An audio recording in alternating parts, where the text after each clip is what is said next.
My perfect life shattered when my husband dropped a bombshell that turned our world upside down.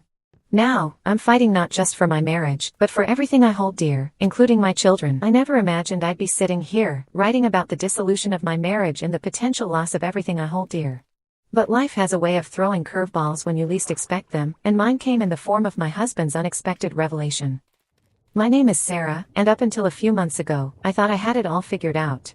I'm 33 years old, married to my husband, Mark, for 8 beautiful years. We have 2 wonderful children, our daughter, Emma, who's 6, and our son, Liam, who's 4. I always believed we had a good life together. Sure, we had our ups and downs like any couple, but I never once thought our relationship was in jeopardy. Our story began like many others. Mark and I met in college, both of us pursuing degrees in business. We hit it off immediately, bonding over our shared love for indie music and obscure documentaries. After graduation, we started our careers, got married, and soon after, decided to start a family. I still remember the day Emma was born. Mark was right there beside me, holding my hand and whispering words of encouragement. When we heard her first cry, we both burst into tears of joy. 2 years later, Liam came along, completing our little family. Those early years were a whirlwind of sleepless nights, diaper changes, and first steps, but we weathered it all together. As the kids grew older, we settled into a comfortable routine. Mark's career took off, and he quickly climbed the corporate ladder. I decided to take a step back from my own career to focus on raising our children. It wasn't an easy decision, but we both agreed it was best for our family at the time. I threw myself into motherhood, joining the PTA, organizing playdates, and volunteering at the kids' preschool. Looking back, I wonder if I missed the signs. Were there moments when Mark seemed distant or unhappy? Did I brush off his occasional moodiness as work stress? It's easy to second-guess everything now, but the truth is, I had no idea what was coming. It was a Tuesday evening when my world turned upside down. The kids were in bed, and Mark asked if we could talk. I remember thinking he looked nervous, but I assumed it was about work. We sat down on the couch, and he took a deep breath before speaking. "Sarah, I need to tell you something," he began, his voice trembling slightly. "I've been doing a lot of soul-searching lately, and I've come to realize something about myself that I can't ignore anymore." My heart started racing. Was he sick? Had he lost his job? Nothing could have prepared me for what came next. "I'm gay, Sarah," he said, his eyes brimming with tears. "I've only recently come to terms with it myself, but I can't deny it any longer. I need to live my truth, and I want a divorce." For a moment, I thought I was dreaming. This couldn't be real. Mark, my husband of 8 years, the father of my children, was gay? It felt like the ground had disappeared beneath my feet. "What?" I managed to choke out. "Mark, what are you talking about? We've been married for 8 years. We have children together. How can you be gay?" He tried to explain that he had been struggling with his sexuality for years, suppressing his true feelings out of fear and societal expectations. He said he loved me and our children, but he couldn't continue living a lie. As he spoke, a million thoughts raced through my mind. How had I not known? Had our entire marriage been a sham? What about our children? How would this affect them? "I'm so sorry, Sarah," Mark said, reaching out to touch my hand. I flinched away, still reeling from the shock. "I never meant to hurt you. I really thought I could make this work, that I could be happy in our marriage. But I can't keep denying who I am." I sat there in stunned silence, trying to process everything he was saying. Part of me wanted to scream, to accuse him of lying or cheating. Another part wanted to break down and cry. But mostly, I felt numb. "What happens now?" I finally asked, my voice barely above a whisper. Mark sighed. "I think it's best if we get a divorce. It's not fair to either of us to stay in this marriage." And just like that, my world shattered. The days that followed were a blur. I oscillated between anger, grief, and disbelief. How could the man I thought I knew so well have hidden such a fundamental part of himself from me? I couldn't help but feel betrayed, even though I knew logically that Mark hadn't chosen this. I threw myself into taking care of the kids, trying to maintain some semblance of normalcy for their sake. Emma and Liam could sense that something was wrong, but we hadn't told them yet. How do you explain to a 6-year-old and a 4-year-old that their daddy doesn't want to be married to mommy anymore? Mark moved out a week after his revelation, saying he needed space to figure things out. I was left alone in our family home, surrounded by memories of the life we had built together. Every photo on the wall, every piece of furniture we had picked out together, felt like a painful reminder of what I was losing. My parents were my rock during this time.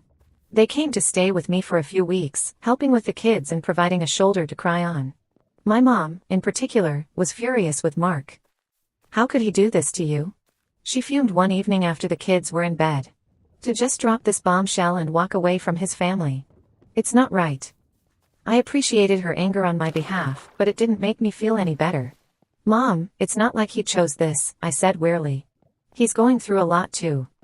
That may be, she replied, but he still has a responsibility to you and those children. He can't just wash his hands of everything. Little did I know, things were about to get even more complicated. About a month after Mark moved out, he asked to meet me for coffee. I agreed, hoping we could have a civil conversation about how to move forward, especially for the sake of our children. We met at a small cafe near our house. Mark looked different somehow, more relaxed, but also nervous. He fidgeted with his coffee cup as we exchanged awkward pleasantries. Finally, he cleared his throat. Sarah, I've been thinking a lot about our situation, and I've talked to a lawyer. My stomach dropped. I knew this conversation was coming, but I wasn't prepared for how it would make me feel. I think it's best if we start the divorce proceedings soon, he continued. My lawyer has drawn up some initial papers. As he spoke, I felt a growing sense of dread. It wasn't just that he wanted a divorce, I had accepted that was inevitable. It was the terms he was proposing that left me reeling. Given that I'm the primary breadwinner, Mark said, his voice taking on a businesslike tone that I'd never heard him use with me before, my lawyer thinks it's fair that I retain most of our assets, including the house. I couldn't believe what I was hearing. What? Mark, that's our family home. We bought it together, we've raised our children there. How can you think it's fair to take that away? He had the decency to look uncomfortable, but he pressed on. I know it's not ideal, but financially, it makes the most sense. You can find a smaller place that's more manageable on your income. My income. The word stung. I had put my career on hold to raise our children, a decision we had made together. Now he was using it against me. But he wasn't done. There's one more thing, he said, not meeting my eyes. I'm going to file for full custody of Emma and Liam. For a moment, I thought I had misheard him. Full custody. What are you talking about? I'm their mother, I've been their primary caregiver since they were born. Mark shifted uncomfortably in his seat. I know, and you've done a great job. But I'm in a more stable position financially, and what? I snapped, my shock giving way to anger. He sighed. Sarah, I know you've struggled with anxiety and depression in the past. My lawyer thinks that could work in my favor if we go to court. I felt like I had been slapped. Yes, I had dealt with mental health issues, particularly after Liam was born. But I had sought help, gone to therapy, taken medication when I needed to. I had worked hard to be there for my children, to be the best mother I could be. And now Mark was using that against me? You can't do this, I said, my voice shaking. You can't take everything from me, our home, our savings, our children. It's not fair, Mark. He had the audacity to look offended. I'm trying to be fair, Sarah. This is what my lawyer recommends as the best course of action. I stood up abruptly, nearly knocking over my untouched coffee. Your lawyer doesn't know our family, Mark. Your lawyer doesn't know how much I've given up for this family, how hard I've worked to be a good mother. If you think this is fair, then you're not the man I thought you were. I left the cafe in tears, feeling like my entire world was crumbling around me. It wasn't enough that Mark had upended our lives with his revelation. Now he was trying to take everything, our home, our savings, and worst of all, our children. The next few weeks were a blur of lawyer consultations and sleepless nights. I found a lawyer of my own, a tough-as-nails woman named Linda who listened to my story with a mix of sympathy and determination. We're not going to let him steamroll you, she assured me. You've contributed just as much to this marriage as he has, even if it wasn't all financial. And as for the children, no judge is going to look favorably on a father who tries to use his wife's treated mental health issues against her. Her words gave me hope, but I still felt like I was fighting an uphill battle. Mark had the financial resources to drag this out, and I was terrified of losing my children. As if the stress of the impending divorce wasn't enough, I also had to navigate the challenges of co-parenting with Mark. We had agreed not to tell the kids about the divorce until we had a clearer picture of what was going to happen, but they weren't stupid. They knew something was wrong. Emma, always perceptive, cornered me one evening after I had put Liam to bed. Mommy, why doesn't Daddy live here anymore? Is he coming back? I felt my heart breaking all over again. How could I explain this to her without burdening her with adult problems? Sweetie, I said, pulling her onto my lap, Daddy and Mommy are going through some grown-up stuff right now. We both love you and Liam very much, and that will never change. But sometimes, even when people love each other, they need to live in different houses. She looked at me with her big brown eyes, so much like Mark's. But why? Don't you love Daddy anymore? I hugged her tightly, fighting back tears. Of course I love Daddy. But sometimes love isn't enough to make people happy together. The most important thing is that we both love you and Liam more than anything in the world. As I held my daughter, I couldn't help but feel a surge of anger towards Mark. How could he think of taking these precious children away from me? How could he tear apart the family we had built together? The weeks turned into months, and the divorce proceedings dragged on. Mark and I communicated mostly through our lawyers, our once loving relationship reduced to cold, formal emails and terse phone calls about the kids' schedules. I threw myself into being the best mother I could be, determined to prove that I was more than capable of caring for Emma and Liam. I attended every school event, every soccer practice, every dance recital. I helped with homework, kissed scraped knees, and chased away monsters under the bed. But the stress was taking its toll. I lost weight, struggled to sleep, and found myself crying in the shower where the kids couldn't hear me. My parents and friends rallied around me, offering support and babysitting when I needed to meet with my lawyer or just take a breath. Mark, meanwhile, seemed to be thriving. He had moved into a sleek downtown apartment and, from what I gathered from the kids, was exploring his newfound identity. Part of me was glad he was happy, but a larger part felt bitter. Why did he get to move on and find himself while I was left picking up the pieces of our shattered life? The custody battle was the worst part. Mark's lawyer dredged up every instance of my past struggles with anxiety and depression, painting a picture of an unstable mother unfit to have primary custody. It felt like a betrayal of the worst kind, to have my mental health struggles, which I had worked so hard to overcome, used as a weapon against me. My lawyer fought back hard, presenting evidence of my active involvement in the children's lives, testimonials from their teachers and our neighbors about my parenting skills, and documentation of my successful treatment and management of my mental health. As the court date approached, I found myself becoming more and more anxious. What if the judge believed Mark's lawyer? What if I lost my children? The thought was unbearable. The night before the court hearing, I sat on the floor of Emma's room, watching my children sleep.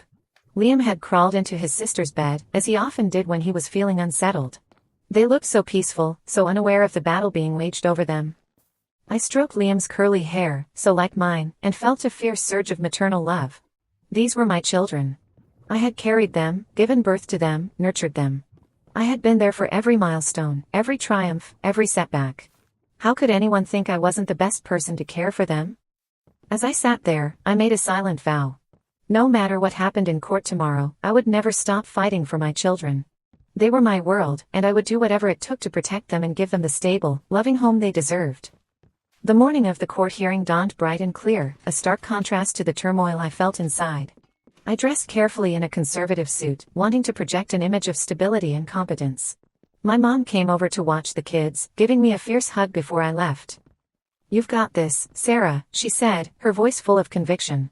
"You're a wonderful mother, and no one can take that away from you." The courthouse was intimidating, all marble floors and echoing hallways. I met my lawyer outside the courtroom, my hands shaking slightly as I clutched my purse. "Remember," Linda said, her voice low and reassuring, "stay calm, answer honestly, and let me do the talking unless you're directly addressed. We've got a strong case, Sarah. Don't let them rattle you." I nodded, taking a deep breath as we entered the courtroom. Mark was already there with his lawyer, looking polished in an expensive suit. Our eyes met briefly, and I was surprised to see a flicker of uncertainty in his gaze. For a moment, I wondered if he was having second thoughts about this whole process. The hearing was grueling. Mark's lawyer painted a picture of me as an unstable, financially dependent woman incapable of providing for our children. He brought up every instance of my past struggles, twisting them into something ugly and threatening. When it was our turn, Linda systematically dismantled their arguments. She presented evidence of my active involvement in the children's lives, my successful management of my mental health, and the stability I had provided for Emma and Liam throughout this difficult process. "Your Honor," Linda said in her closing statement, "Sarah has been the primary caregiver for these children since birth. She has put her own career on hold to raise them, a decision made jointly with her husband. To now use that decision against her is not only unfair but goes against the best interests of the children. Sarah has proven herself to be a loving, capable mother who has consistently put her children's needs first. Awarding primary custody to the father, who has been the secondary caregiver and is now going through a significant life change, would be disruptive and potentially harmful to the children's well-being.